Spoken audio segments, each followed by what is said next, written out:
Hi there. If you clicked on this video, you may in some way feel depressed or feel low moods. I just want to say that my heart really goes out to you.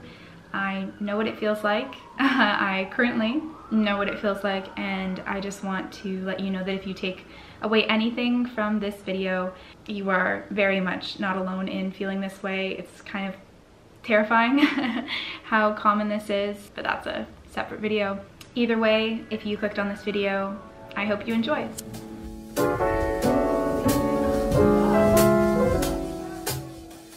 I am 23 years old, going on 24, and that means that for 10 years I have been going strong with my pal's anxiety and depression. I have done years and years of various forms of psychotherapy. I have been on medication for the majority of it, and while I have my bouts of scary times where it feels like I'm drowning and I'm in this pit that feels like I won't be able to climb out of, I've managed to find the things that I can do that I have in my power to control that either reduce the frequency of these occasions, but more often reduce the strength of their grip, and equipped myself with the skills to feel okay with feeling like I'm being strangled. Don't be weird. So here are my tools, habits, mindsets that have allowed me to cope and, might I say, thrive despite my propensity for low moods and high anxiety. But before I get into them, in no way am I saying in this video that serious mental illnesses can be reduced to some quick fixes. If you feel as though your mental and emotional health is severely impacting your life, this is when, like I have in the past, you need to leave it to some professional help. I encourage you to speak to someone that you trust if you feel like making that leap to professional help is too daunting or too scary to tackle yourself. What I am trying to say is that our modern world today is a perfect recipe for feeling like garbage. And first and foremost, I have to say that it is not your fault for feeling this way. If you do feel this way, you are not broken. The systems that are in place are. Okay, before I keep ranting, here is my anti-depression routine.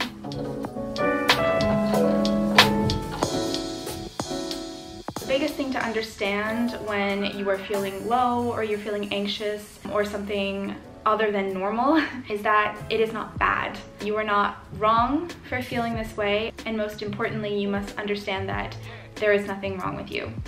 This may be difficult to hear for some of you. It may even hit a little bit of a sore spot where there might be some deeper insecurities, but even if you don't believe that, telling yourself that when you are feeling this way, that it is okay to feel this way is actually the first step to feeling better.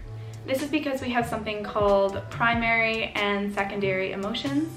Primary emotions are those first feelings, so feeling low, feeling anxious, just feeling off. Secondary emotions are those responses to those first emotions. So for instance, you may tell yourself, "Ugh, you're such a piece of shit for sleeping in, for not getting any work done. What's wrong with you? Why are you feeling this way? Why are you feeling anxious? There's nothing to be anxious about." These are very unkind thoughts that many of us unconsciously tell ourselves that are responsible for most of the pain that we feel when we are in these states. Instead, by giving ourselves permission to feel these ways, telling ourselves that our feelings are valid, even when they don't seem rational, that we are safe, and that this is just all part of the human experience, and that it's just like all emotions, that they will pass. I can't emphasize this first point enough, that the first step to being okay is actually believing that you are okay as you are. This will look differently depending on the person or per occasion, and I think that that is important to recognize. On one day, you may feel like a warm bath or a mug of tea is the way to soothe yourself. Another may be a gentle walk in nature or in green space. Maybe it's listening to music, maybe it's singing, writing, or it could be curling up in a ball on the floor. I've been there. We all have our ways to cope with these things, but when you're in that state, sometimes it's difficult to really know what is helpful and what is possibly hindering us. That's why I think it can be useful to think of yourself as an observer. How would a loved one take care of you? Or how would you take care of a loved one if you knew that they felt the way that you did? Would you offer them a hug? Would you tell them that their feelings are valid, that it's okay to cry, that they are safe and they are loved? Try offering yourself some of that same compassion that you would. If this is new to you, it will probably feel weird. It might even feel wrong, but just surrender to that strangeness and allow yourself to feel that comfort and that love that you always need, but you most importantly need right now. Okay, don't come for me on this part. It's because it's probably the last thing that you want to hear, but the research is really strong to support this advice, and I should know. I am studying this. And that is how we treat our physical bodies has a huge impact on our mental and emotional health, and vice versa. So this means two things.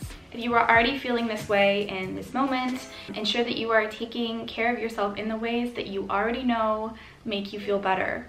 So drink enough liquids.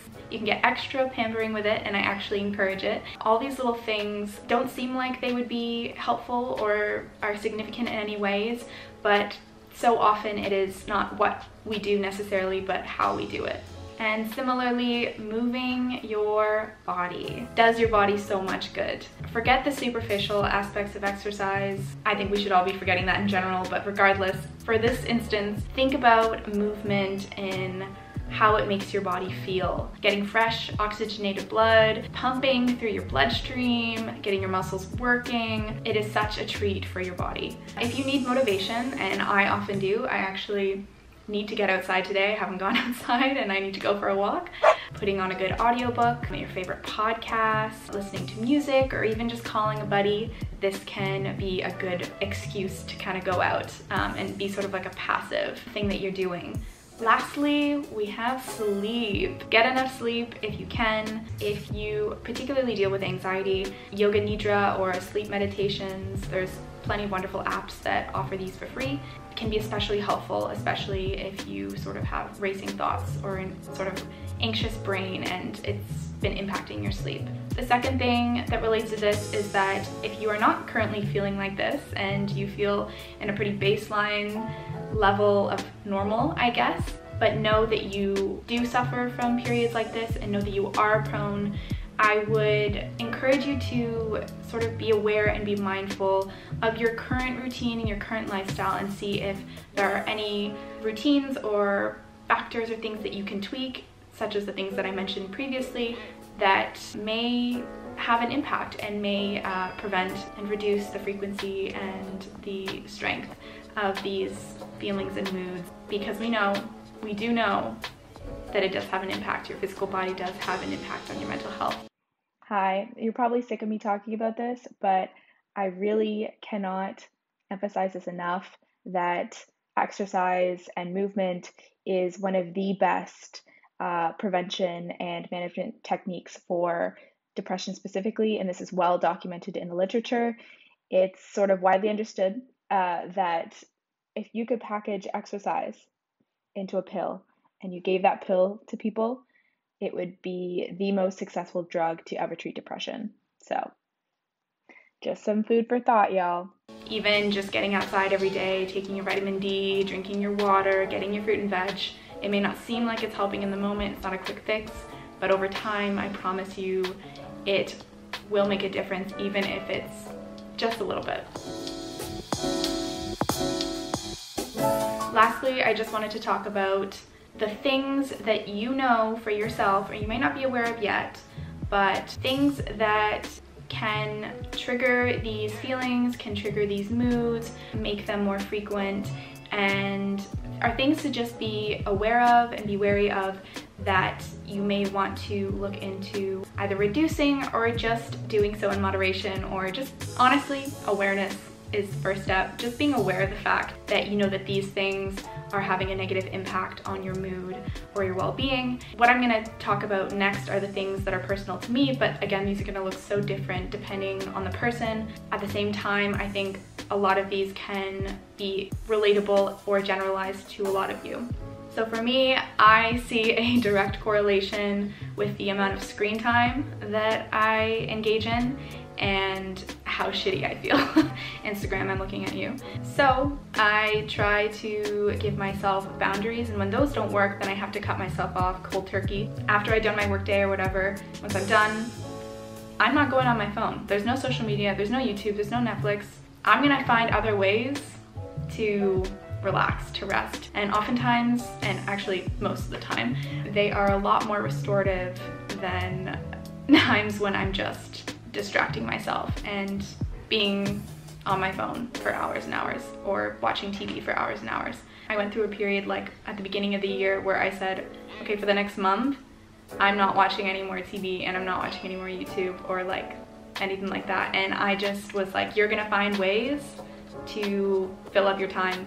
And I look back on that time as like one of the best periods, if not the best periods of 2021, in that I think so much comfort came in that period. So I encourage you, it doesn't have to be a whole month, I understand. Maybe, you know, one evening to say, yeah, I'm just gonna find other ways to spend my time, and you'll be surprised what you end up doing. I think it's self-explanatory that things like drinking lots of alcohol, eating shitty foods, and too much caffeine for me can all affect my mood, and that is just for me because I am prone to sort of shifty moods, so I just have to be extra aware of the impact that these three things can have on my mood. I still drink the drinks and drink the coffee, but I try to do so mindfully.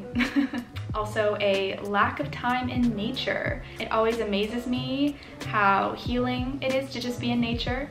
Yesterday, I went to a park nearby my flat.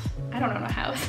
So I went to the park and I ended up just watching the swans for like a decent period of time, and just watching them and watching the birds, and the swans were diving and they were getting their food at the bottom, and then their butts would go up, and then it looked really funny.